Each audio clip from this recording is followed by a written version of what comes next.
Le studio accueille le Chambéry Savoie Mont-Blanc Handball pour un point à date avec Laurent Meunier et Alain Poncet. Messieurs, bonjour, vous allez bien? Bonjour à tous. Salut Laurent. L'Assemblée de la bien. Ligue a annoncé que le huis clos était maintenant effectif. Alors, tous les clubs ont voté pour, Alain? Non, c'était sujet de large débat, même s'il y a une majorité large sur les faits qu'il y ait des matchs, sur les matchs à huis clos. Ce n'est pas le cas, on n'a pas tous la même économie, les clubs sont plus impactés que d'autres.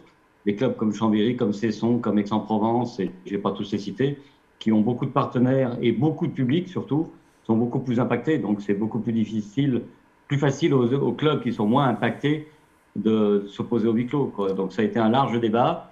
Et on a essayé de trouver un semblant de consensus mercredi matin.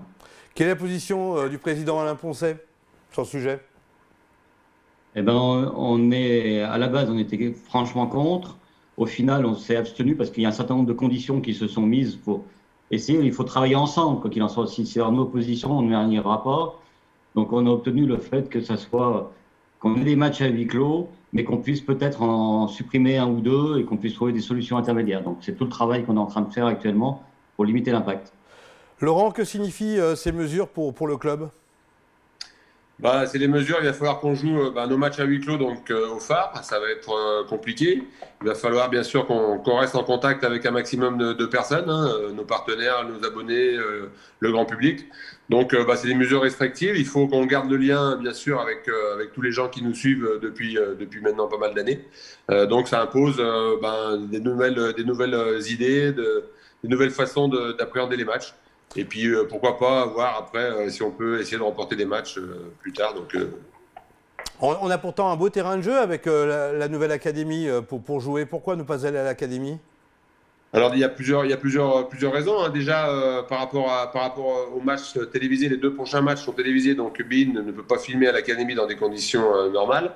Après, derrière, nous, on a bien sûr tout ce qui est les visuels sur le terrain et aux alentours du terrain, dans les tribunes. Ça, pareil, on ne pourra pas tout remporter ce qu'il y a au phare à l'académie. C'est vrai que l'académie est magnifique, mais voilà, pour respecter nos engagements par rapport à nos partenaires et par rapport à tous les gens qui nous suivent, on est obligé d'aller au phare. Et puis même par rapport à la convention qui nous lie avec le phare, on est obligé de jouer là-bas. Donc voilà, après c'est vrai que ça va faire un peu vide. On est en train de bien réfléchir à comment faire pour justement activer un petit peu tous nos réseaux. Et voilà, je crois que d'ailleurs Thomas a vu avec toi pour essayer d'animer un peu des interviews avant les matchs ou après. Voilà, donc tout ça est en train de mûrir et on va vite. Justement, il faut inventer des nouveaux scénarios pour le club, aussi bien sur le plan sportif, pour le public que financier, Alain. Oui, pour l'instant, alors on n'a pas encore des réponses à donner à tout le monde, que ce soit à notre public, à nos partenaires, à tout le monde, parce qu'on est en train de travailler. Le premier travail qu'on est en train de faire aujourd'hui avec les équipes, c'est de limiter la casse, quoi. On va tous droit dans le mur à 100 km/h et on est en train d'essayer de faire en sorte d'aller dans le mur, mais à 20 km/h, parce qu'à 100 km/h, le club meurt avant la fin de saison. À 20 km/h, on est bien cabossé. Mais on résiste, on a bien l'intention de résister. La mauvaise herbe, comme je dis généralement, ça résiste bien. Donc on est en train de tout faire. On vit au jour le jour quand même. On vit au jour le jour. Hein. Ah, clairement, surtout qu'on a vraiment aucune visibilité, quoi. Donc on est obligé de réinventer, tous les jours, on est obligé de réinventer le modèle pour réussir à exister. Psychologiquement, Laurent, ça se passe comment pour l'équipe finalement? Parce que c'est des nouvelles, des annonces qui se cumulent. Alors, par rapport aux joueurs, eux, le plus important, c'est que malgré ce huis clos, eux, ils vont continuer à jouer parce qu'ils sont là en fait pour ça.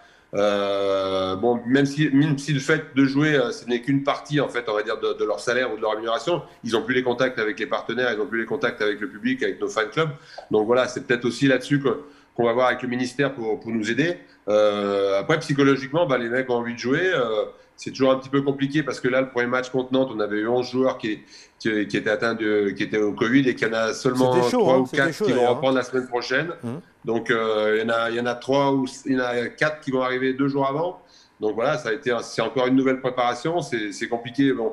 Mais bon, je crois qu'il faut s'adapter. Je crois que le sportif et les clubs sportifs sont là pour s'adapter. Donc, on fait tout pour s'adapter. Et au niveau administratif, on sent vraiment. Il y a beaucoup. On a mis pas mal de monde en chômage partiel. Mais voilà, le peu de temps où on va pouvoir travailler, il va falloir réfléchir et user d'un génie pour y arriver. Qu'en est-il du report des matchs de Nantes et de Saint-Raphaël? Alors, on a demandé, alors avant que la décision soit prise par les présidents de club de jouer avec nous, on avait demandé le report de Nantes et le report de Saint-Raph. L'objectif de la commission d'organisation des compétitions, c'est que toutes les équipes aient fait au moins 10 matchs avant la trêve pour pouvoir continuer le championnat. Donc, je pense que Nantes va certainement pouvoir être décalé, peut-être moins Saint-Raph.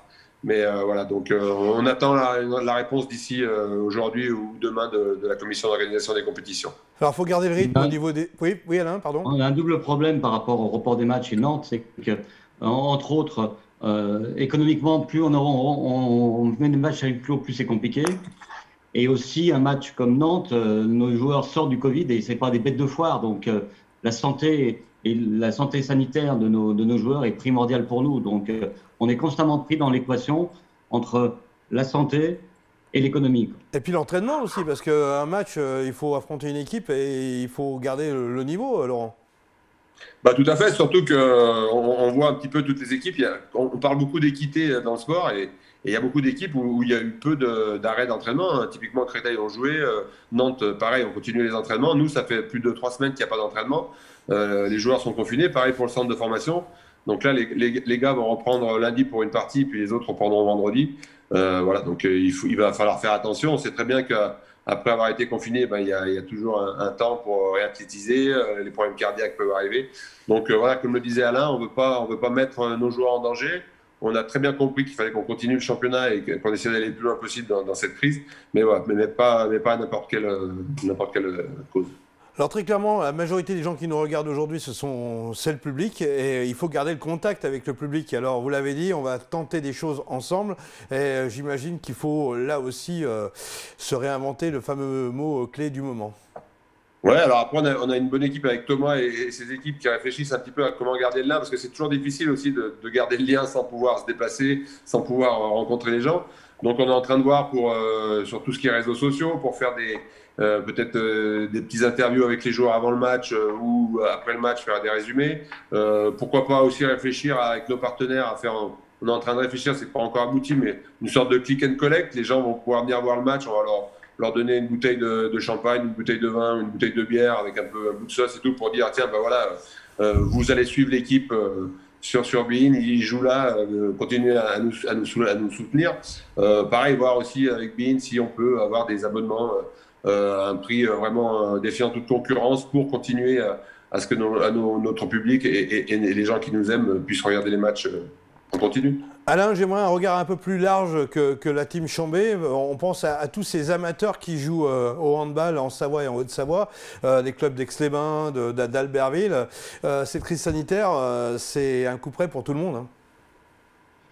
Ah ben c'est une catastrophe parce qu'aujourd'hui, plus aucun entraînement n'a lieu. Hein. Donc les gamins qui ne peuvent pas profiter de leur plaisir, ne peuvent pas évacuer toute l'énergie qu'ils ont bloquée chez eux dans leur appartement. Et donc oui, on a arrêté aujourd'hui, l'intégralité du club est arrêtée, amateurs comme professionnels. Alors professionnels et centres de formation pour des raisons aujourd'hui de quarantaine et de réathlétisation. Et toutes les autres équipes ont été arrêtées et certainement on n'a pas de date, mais normalement la date c'est fin novembre, mais certainement il n'y aura pas d'entraînement, il n'y aura rien du tout avant le mois de janvier. Merci messieurs, bon courage, on reste connectés et à très bientôt. À bientôt. Merci.